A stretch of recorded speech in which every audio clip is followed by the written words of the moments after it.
Everyone comes to work every day with that passion for, delivering an exceptional campaign or an exceptional partnership or retail platform or experience. And I just think um, we all know what a privilege it is to work within our organization, and it's a lot of fun.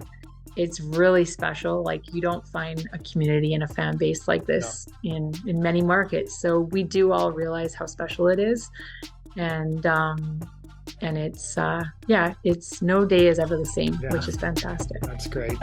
Well, we are here on another episode of the Growth League podcast, where our mission is very simple. It's to extract some of the lessons, learnings, perspectives, and experiences of marketing leaders, weave those together, and help junior level, mid level, and senior level marketing leaders figure out how they're going to create their own formula for succeeding and creating high performing marketing systems. So I'm here with my guest, Crystal Stus.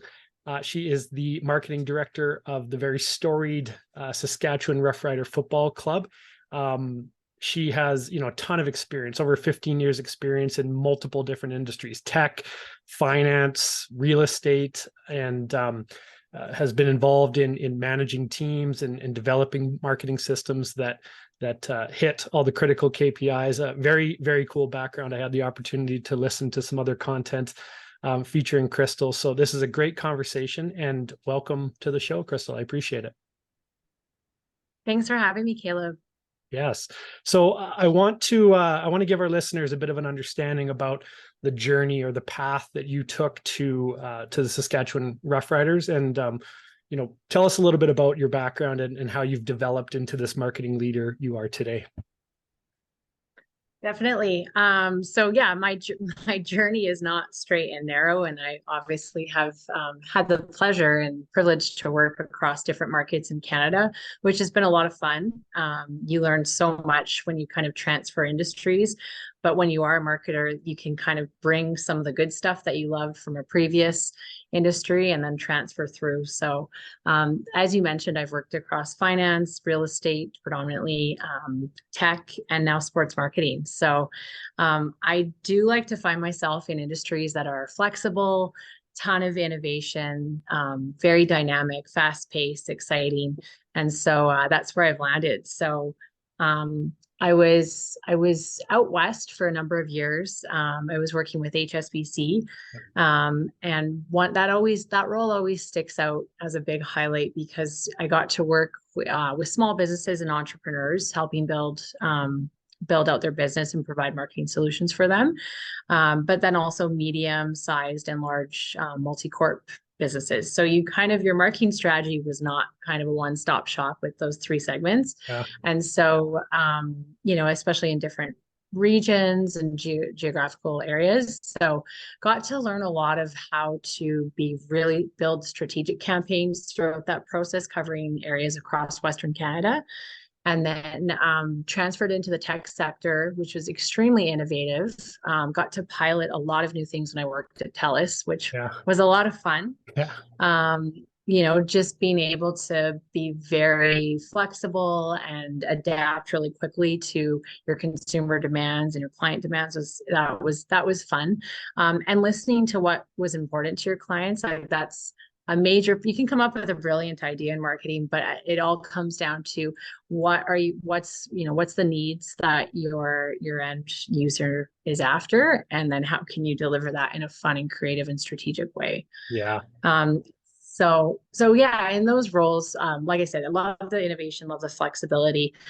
No day was ever the same, and then predominantly worked in real estate, which very, very similar. I've always been in roles where I'm learning. That's extremely important. I'm learning from new hires, creative thinkers, and then people that have been in the business for 40 years plus. So you're learning on different ends.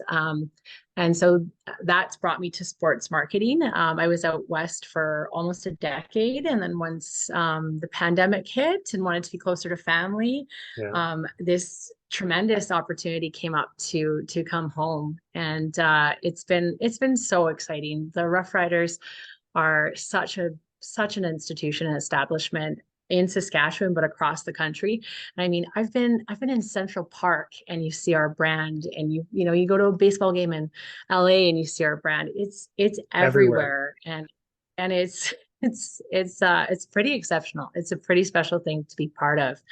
But how I made my decision in looking at this opportunity was, when I worked at HSBC, I helped with rugby sevens when Okay. it first launched in Canada in 2016.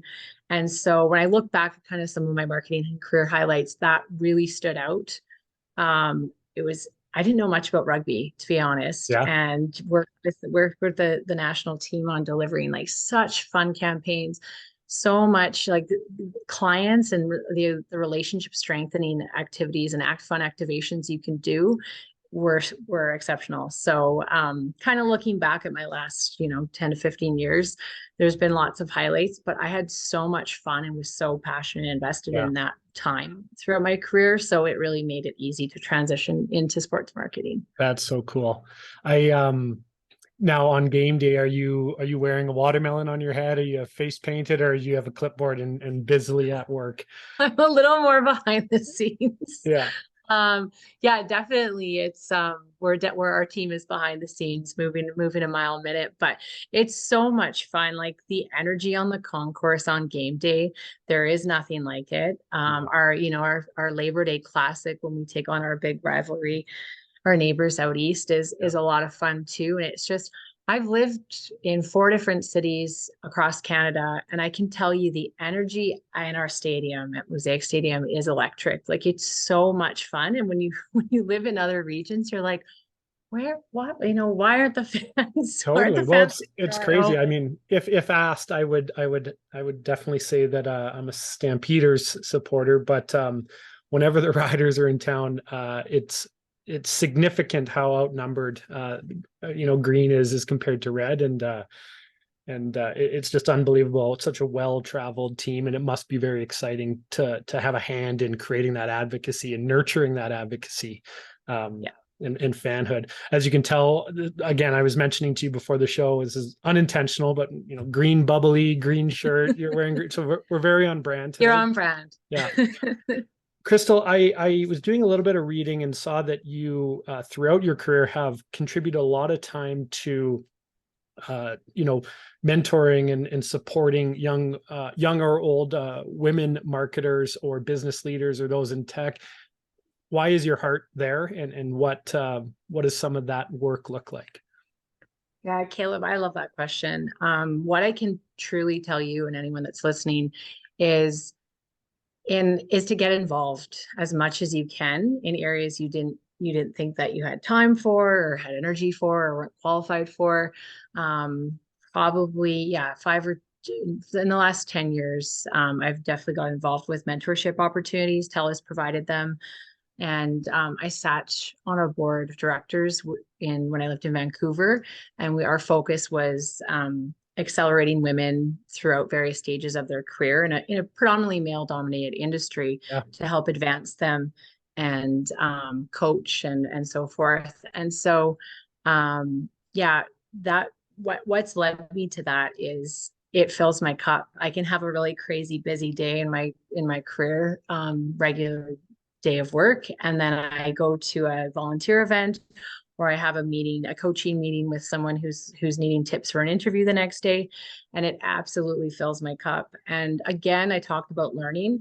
I learn as a mentor. I've learned as much as from the mentee as I have as a mentor. Yeah. So you learn a lot, and you're able to share kind of your experience and some of the a question I get a lot is, I've moved markets and roles quite often throughout my career. Mhm. And some people might see that as a risk or scary moving to different new cities and so forth.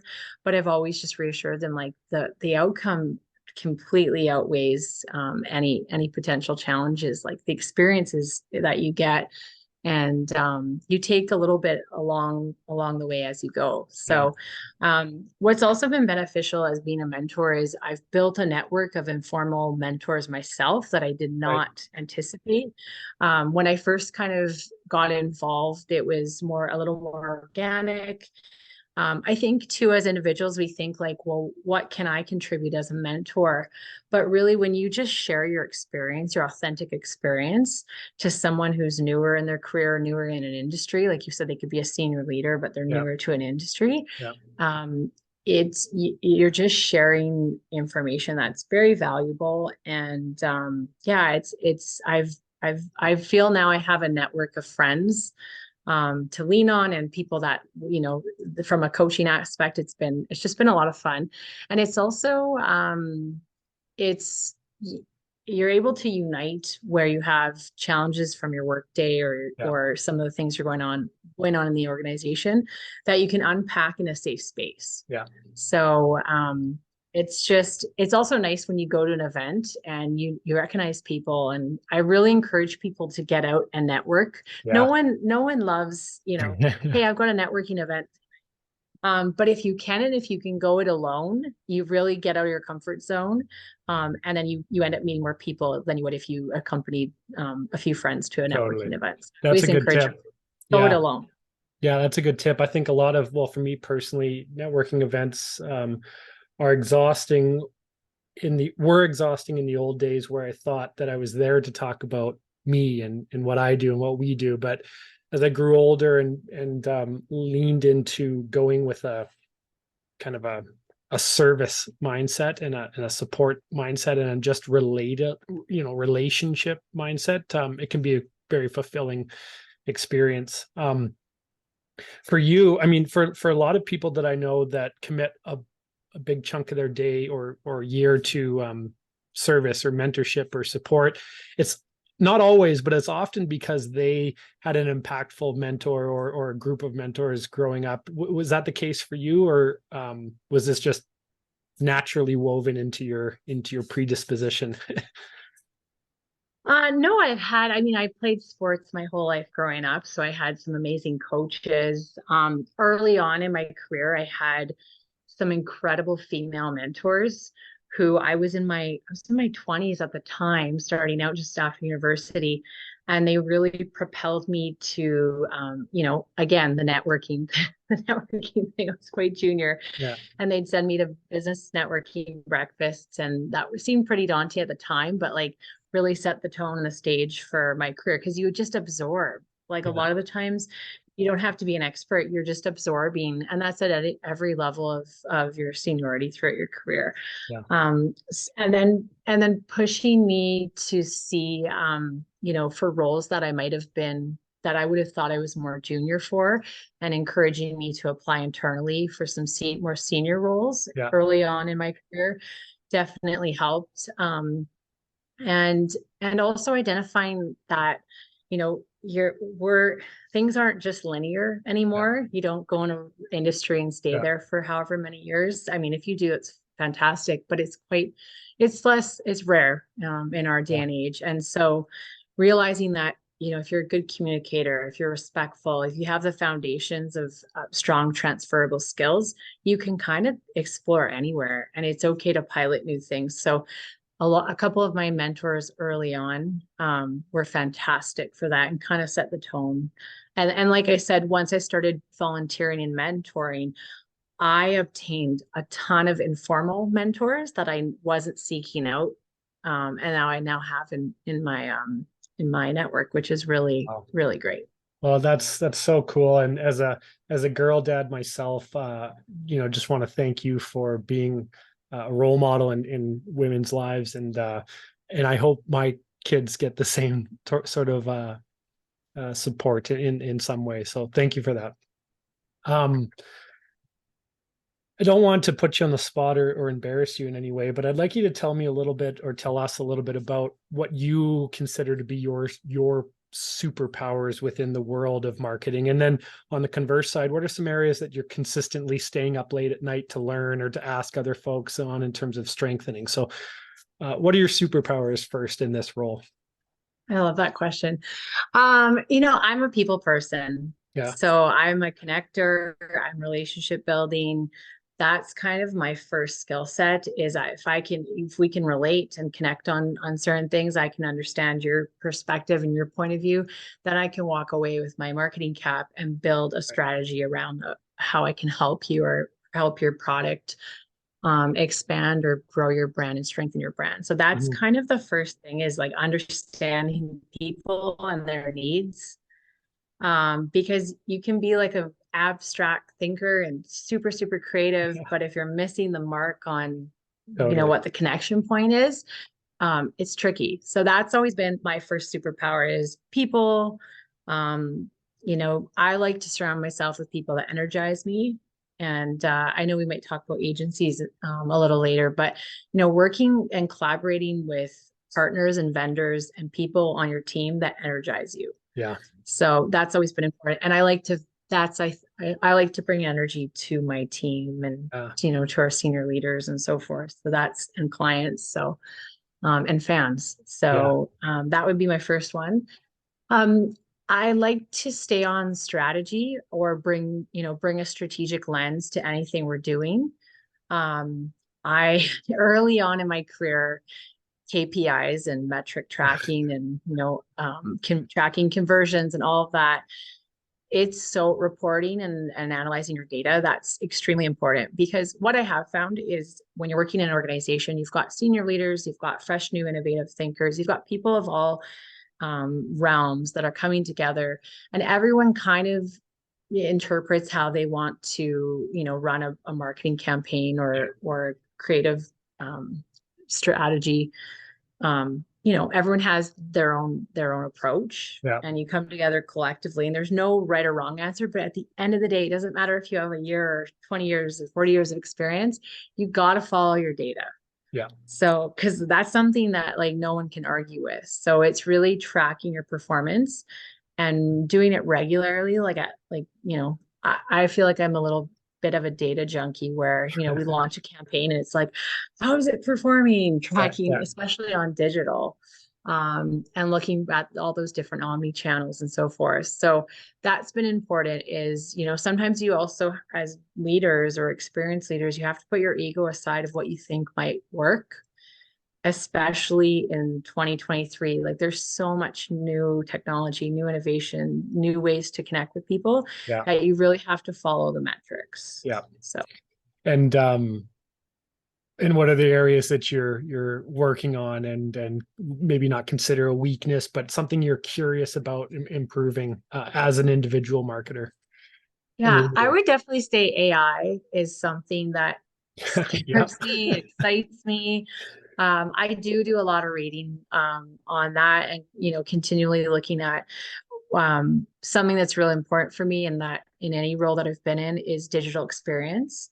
Because we all know, like, if your digital experience isn't smooth, your UX design isn't user friendly, you have like a couple of seconds to hook people Yeah. and impress them and retain them, or acquire them. And it's if that is poor, like you've that's your baseline. Yeah. So, constantly analyzing user journey on digital channels is something that I'm continually looking at. Yeah. Just looking at some of the trends over the past year. In a lot of my experience working with agency partners, is what we learned coming out of 2020 was, they wanted less polished and curated Yeah. content. They wanted to connect with people and have relatable content and behind the scenes access. Yeah. Fan base loves that. Like Yeah. anytime we can give that behind the scenes. I know I love that. Like when I'm following, like I'm a big music buff, and if I'm Okay. following a band, if they show me the set list, Yeah. it's gonna take place and all that behind the scenes access, people love that. So and then that kind of flows into storytelling. I think another big thing is, how do you bring storytelling to every marketing piece and campaign that you're doing? And that kind of provides that connection with people and making your content more relatable. Totally. So Well, on that's that topic, like, do you have in my mind, I see, again, storied franchise, lots of history, very polished product.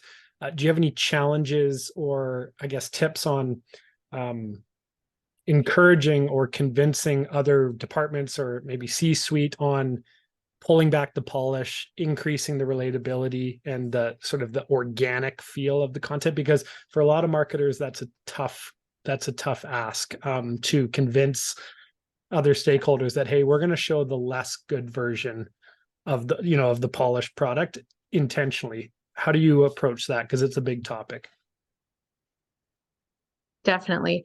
Well, what's really interesting about our brand is we've got really like defined segments, and they vary from various age groups. Okay. So we use different mediums to connect with, Right. our more loyal, mature fan base who's been with us for decades. And there's some, there's so many special stories across Rough Rider Nation, and just different ways to connect. So there's different mediums is how we would approach it. So Yeah, that makes sense. we don't use the same channel for every way we connect. So that's also nice. Yeah. So if we're doing videography on TikTok and Insta and some of the newer platforms, we can get a little more like organic and grassroots and give a little more behind the scenes. But yeah, if we're doing billboard or TV, Right. it is usually less polished. What's been really fantastic is our organization is very open-minded and flexible. And internally, like if we can share our vision, we Yeah. usually get buy-in right from the start, which is great. What's important is kind of like as you're going through the cycle of a campaign where you tease it out, you launch, and then you get into like a heavy retargeting segmented approach. Yeah. Is just making sure that you're sharing the results of how things are going, Right. and having those check-ins. Because if you just have this great idea and then you don't have any follow-up, that's always worked well. One thing we piloted last season, it was a challenging season for a variety of reasons. We still were dealing with COVID cases with some of our players. There was just a lot of it was a fun roller coaster, Yeah. for sure. But we introduced halfway through the season, like we listened to our fans who were, inflation was up, gas prices were up. There was a lot of barriers to overcome. And so we introduced a new affordable family pack where a family of four, two parents, two kids could go to a rider game, and it was cheaper than taking their family to a movie. So it was really, really well received. Yeah. And the price point, like we nailed it on the price point. And the way we unfolded the campaign is, yes, we went through the traditional mediums and so forth, but we worked with some really fun brand ambassadors. We went like the influencer channel way. We worked with a lot of moms and family focused channels. And we didn't really have like a strict guideline. We had like, here's our family pack. Here's what we'd like you to promote for this upcoming Family Day game. And it was really fun to see how they took the information and how they shared it in their own way. It was an extension of our brand.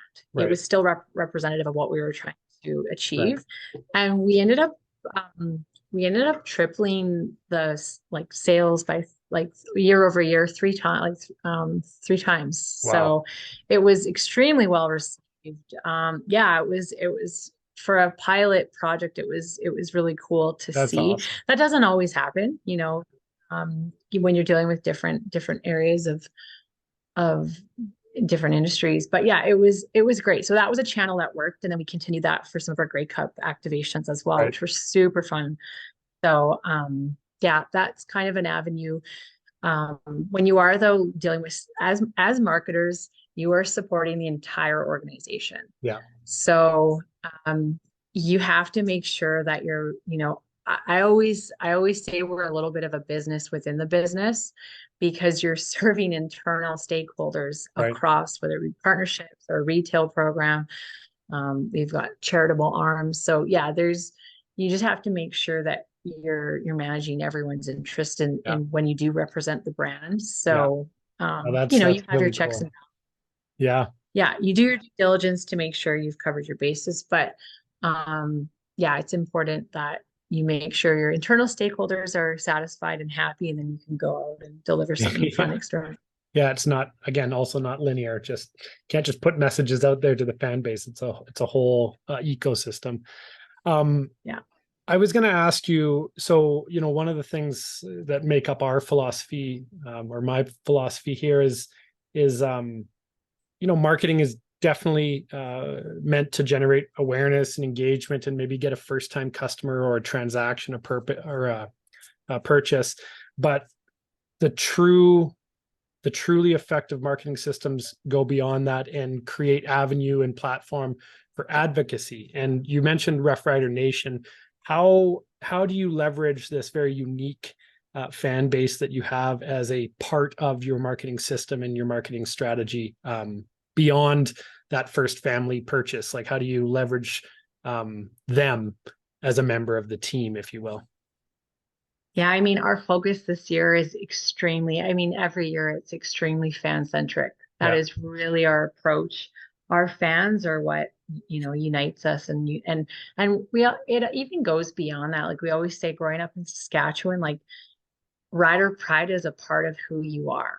It right. really is. And the stories of your family and going to the games with your loved ones and so forth, like it's generational as well. Yeah, So we love, like with our influencers, we were able to highlight some generational storylines, which were cool. so touching.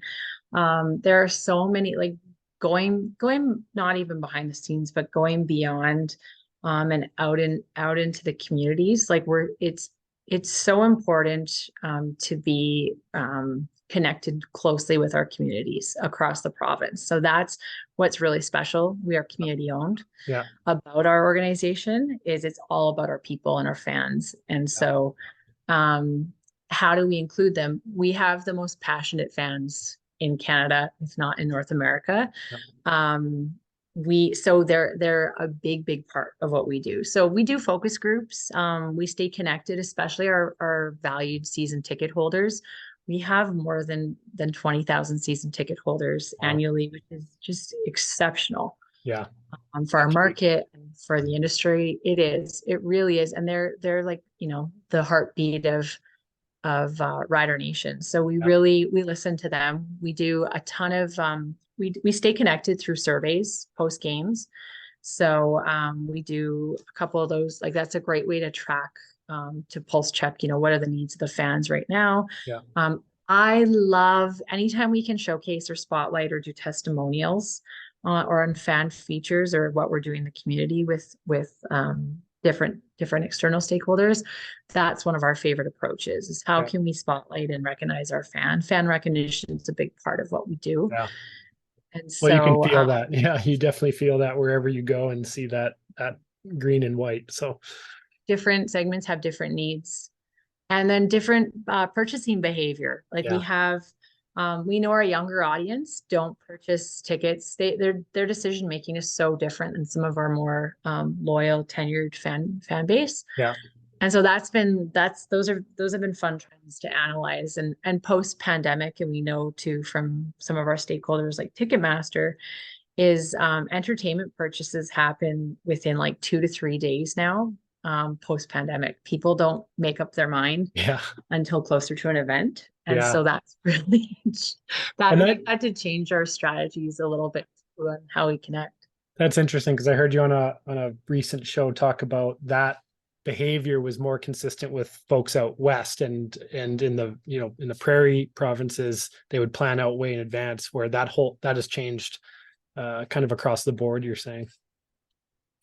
What Yeah, it is. And that's the thing too, Caleb, is just when you think you've cracked the code on your segment yeah, or your audience that you're targeting or engaging with, their patterns and behaviors are going to evolve. yeah, So you have to stay close to your fan. You have to stay close to your client because they're continually evolving. And so totally. that's the important part to stay strategic. When it comes to building these sort of agile, nimble marketing systems, I mean, the best marketing systems are made up by people, members of the team, and sometimes, or a lot of times, our job as marketing leaders is to understand the different personalities, strengths, weaknesses of our team, and get them all focused on a central target set of KPIs, what have you. What's your unique approach, or what is your approach to nurturing, mobilizing teams, whether those be a combination of internal team and external? What's your chosen approach?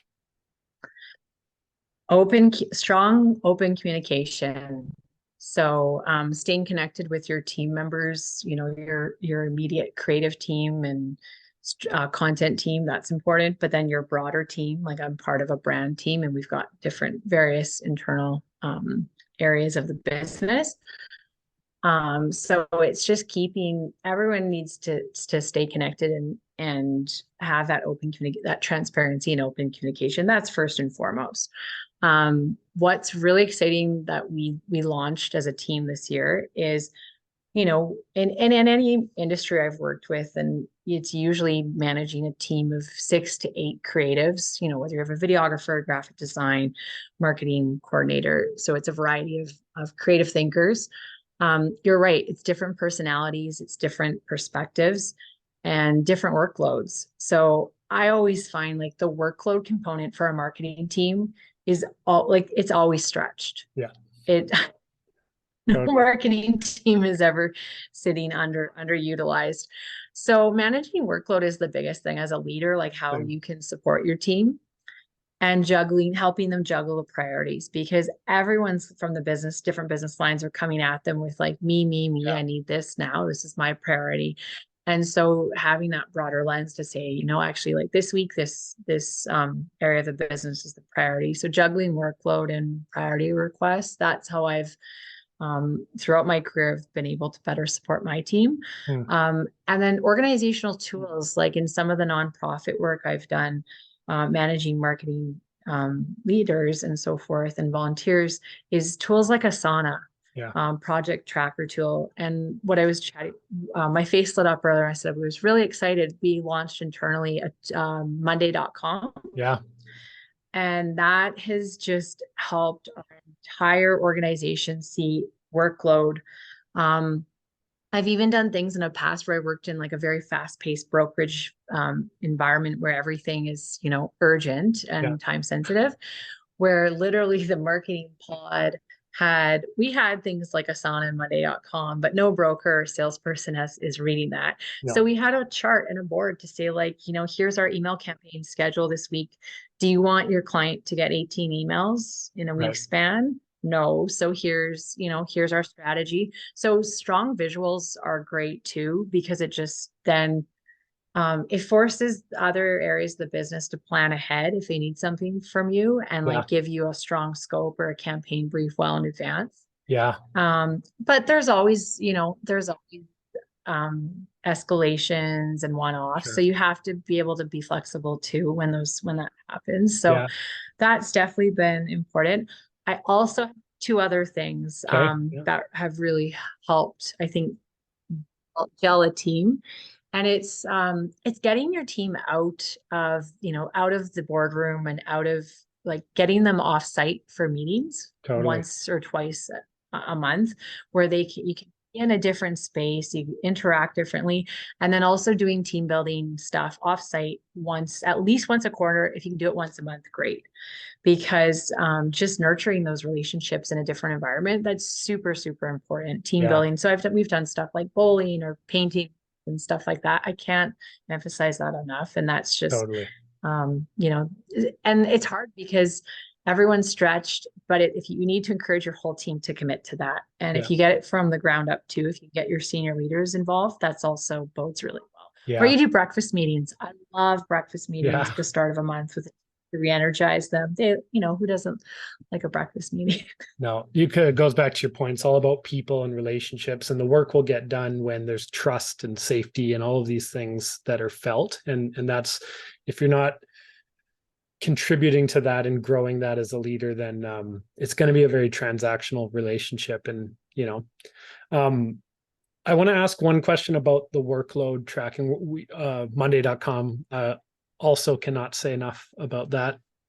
Good things about that and what it's done for us. But what are some specifics that you use from a data point of view to understand, is workload too much or too less? Or do you because I think some marketing leaders and business leaders just rely on like physically looking at their people, and are they like, sweating or they're clearly exhausted? But do you use some like critical data points to understand, hey, our velocity is too, how our usage is too high, and kind of be proactive in terms of having those conversations internally? Or how do you determine workload and if you're approaching saturation? Absolutely. Great question. We do some forecasting at the beginning of each year, especially on a quarterly basis, like how many hours are dedicated to this area of the business. Yeah. Especially when I worked in brokerage, we had four main service lines, like in our investment, capital markets team, retail, industrial, and office leasing. And then we expanded and acquired a couple new companies during my tenure there, and it was project and property management. So like all six areas of the business are important. But you break it down, what's driving the most ROI and revenue to the organization. Typically it was the capital markets and the investment group. Okay. So our team had a strong understanding that, if we had a big marketing pitch to work on for capital markets, we would probably put more hands on deck Right. from that regard. So there's that like baseline understanding of what is driving the most revenue on the fan base front. And I mean, that can be argued too, like everyone's area of business is important. So it's maintaining a healthy balance. It's having the transparent conversations with those senior stakeholders, running those areas as well. But the way we track it, like Monday.com is fantastic. And I've always said this when I worked at TELUS too, we use something similar. We'll use Tableau a lot. And so you can just look at a month or a quarter span and look how much you personally have accomplished and your team has accomplished. Yeah.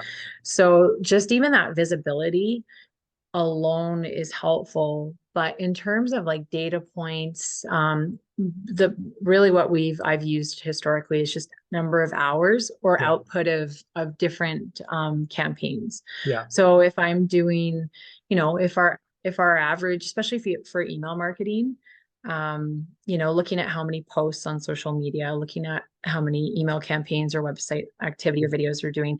We do a ton of videography with the club. We've got an exceptional team internally. And so when we looked at 2022, we actually like looking at the annual lens, we were amazed because some of our areas of business have grown so much since 2019. And so we didn't even realize as a team that we were putting so many hours and staff and resourcing to one area. Yeah. Whereas historically, it maybe went to more traditional lines of business. So what we had to do is like we had a resourcing issue, so we had to hire one or two new people to support. I'm curious about, let's say it's the beginning of a quarter or the beginning of a fiscal or whenever your guys' budgets are established for marketing. Blank sheet of paper, how do you think about the proper allocation of a big chunk of money or budget? Do you rely on things that have worked in the past, or like, again, blank slate, how do you approach that thinking? Because it's a big sticking point for a lot of marketing leaders I know. Yeah. I mean, I love forecasting. I really do. It's you're not looking at a crystal ball and pinpointing where you might spend. Historically, when I've done budgeting forecasting, yes, you're looking at, the last fiscal year and you're looking at monthly performance and so forth. But really, I look at like what is on trend this year? What is your plan? Build a marketing plan first of what you anticipate, like which areas you plan on segmenting and which core audiences and how. And what's really neat about this day and age in the world of marketing is some of the mediums where you can more easily track performance and KPIs, it's a cheaper route. Right. So some of those traditional, like I won't go too much into my current budget, but when I have historically looked at a budget, I personally love to put my spend where I can track it. Okay.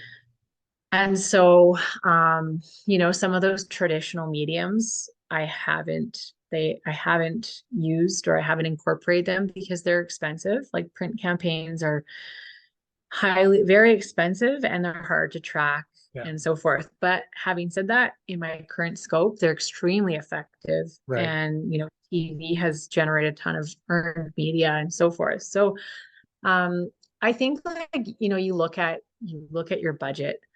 I talked earlier about digital experience. Your website and your digital omni channels should be very dialed, and that's where you should be putting a lot of your money. I will say myself, I wasn't an online shopper, quote unquote. I don't do my online groceries, Yeah. but in the last year, I am the algorithm has got me. Like I do a lot of It's got my shopping wife too. online, not right? Like I'm I'm in the vortex. But yeah, like so they're doing a great job targeting me. So it's just something you can't ignore it. Or if you try to ignore it, it's gonna get you at some point. So just making sure your digital channels, you're well supported there and some of your Yeah. digital social media Yeah. campaigns, 100%.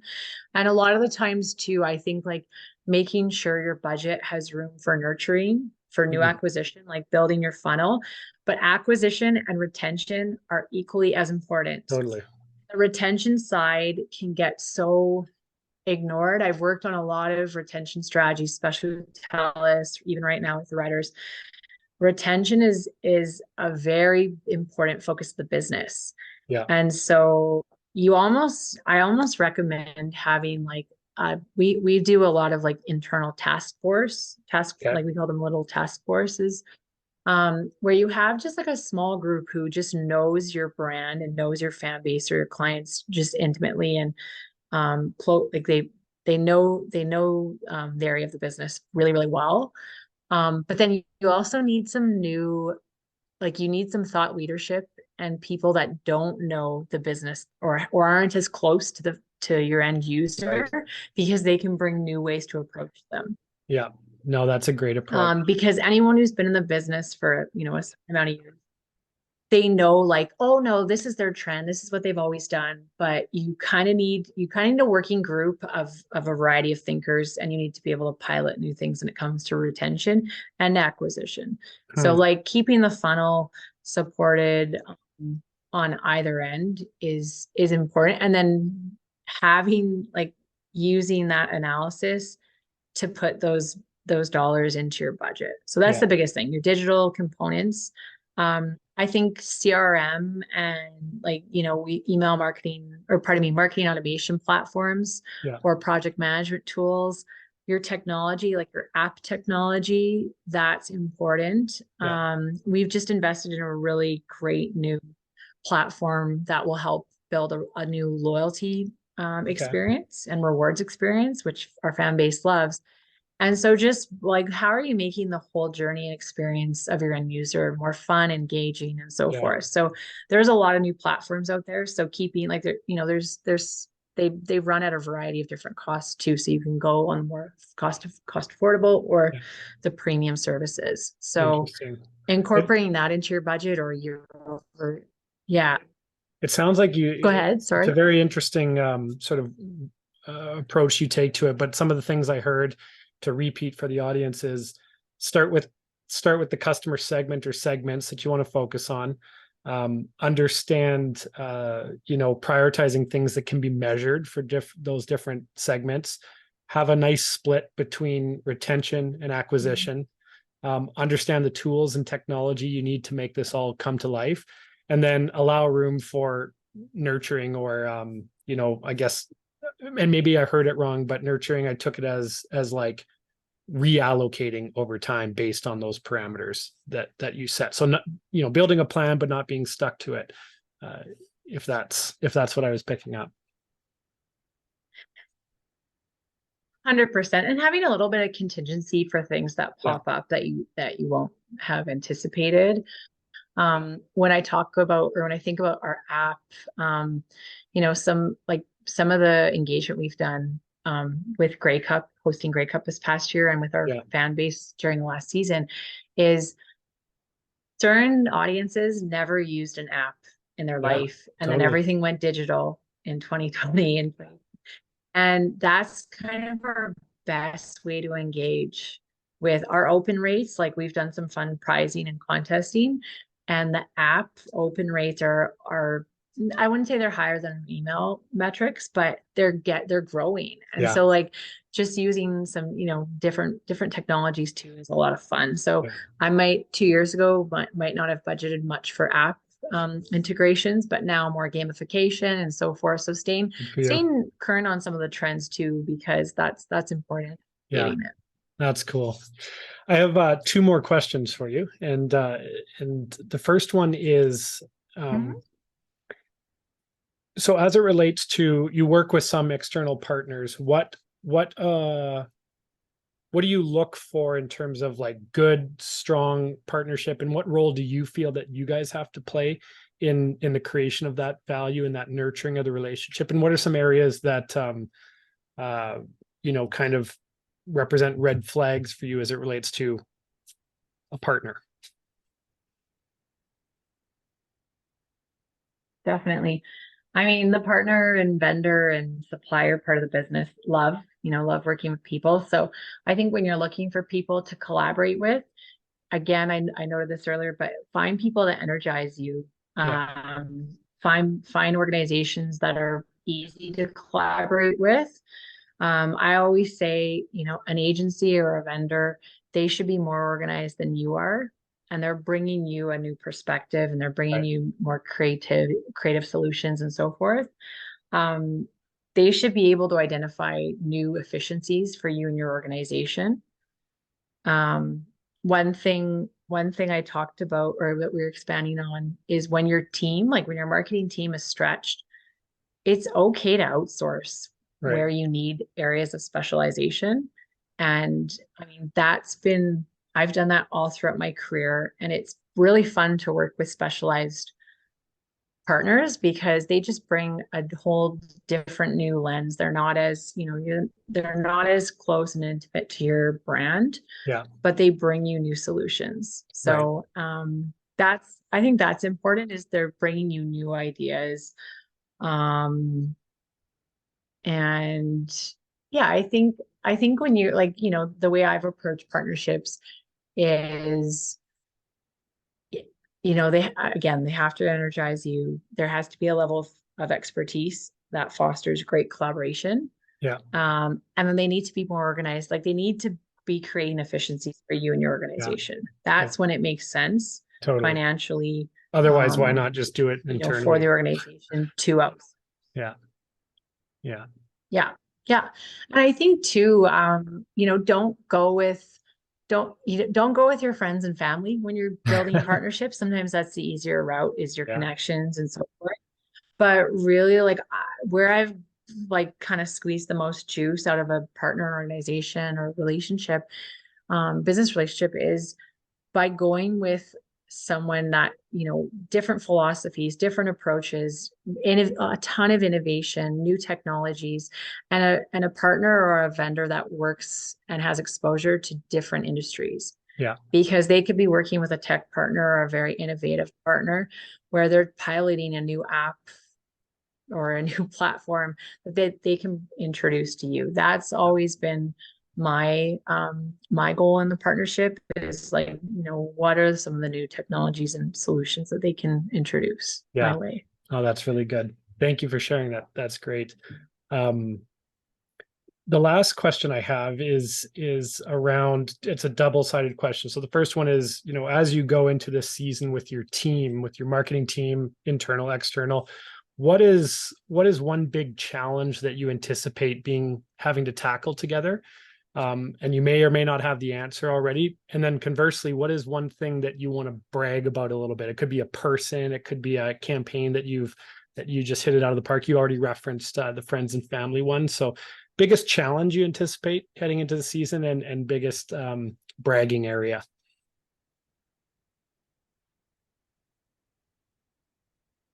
Yeah, so moving into the season, like I said, it's gonna be a very exciting one. Where our home opener is the weekend, Father's Day weekend, so it's June Great. 16th. We've got some exciting live entertainment for our halftime show. And we've taken, the football game is extremely important, but Yeah. the whole experience from, we host a party in the park for fans and friends and family and colleagues a couple hours before the kickoff. And then the experience is supreme, from what I, as a marketer, as an ambassador on behalf of the club, is making sure that that experience, that game day experience, is the best it can be for everyone. Yeah. And that's across all of our segments. And so it's, is we offer rider transit. And so it's making sure transportation, your entry into the stadium, the food partners and vendors we supply, making the game day entertainment. We've got a host of fun activations during the actual game.